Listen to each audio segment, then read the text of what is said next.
यो हाम्रो कम्पनीको काम यसरी लाउनुपर्छ।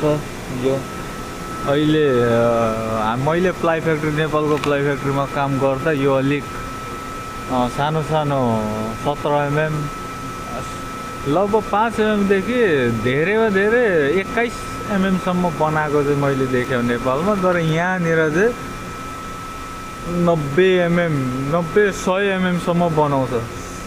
100 mm भनेको 10 सेन्टी।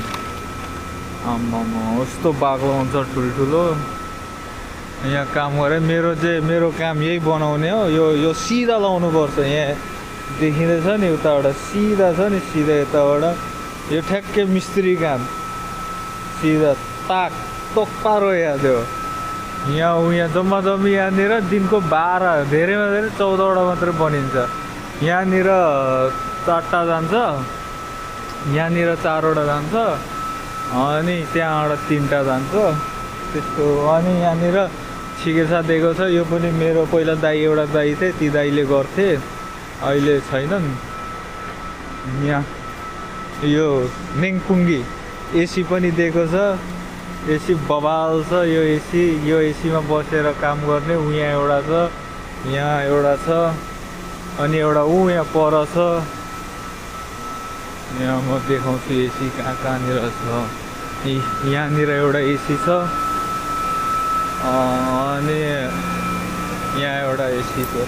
यो एसी हामीले काम गर्दा लाउनु मिल्छ। यो चाहिँ देशी जुगाड लगाएको। यो हावा तातो हावा त्यहीँ फाल्छ भनेर यसलाई सिधा माथि पुर्याउनु लागि हो। अरू सबै ठिक छ। यहाँनिर काम सब ठिक छ। यो सनखुङ्गी पनि दिएको छ। सनखुङ्गी खासै चलाइँदैन। धेरै जसो चलाइने भनेको यो मात्रै। यो के भन्छ, सनखुङ्गी र नेङखुङ्गी यो दुईवटा चलाइन्छ। अरू केही छैन। माल यहाँ हेरेर माल कत्रो ठुल्ठुलो मालहरू हुन्छ।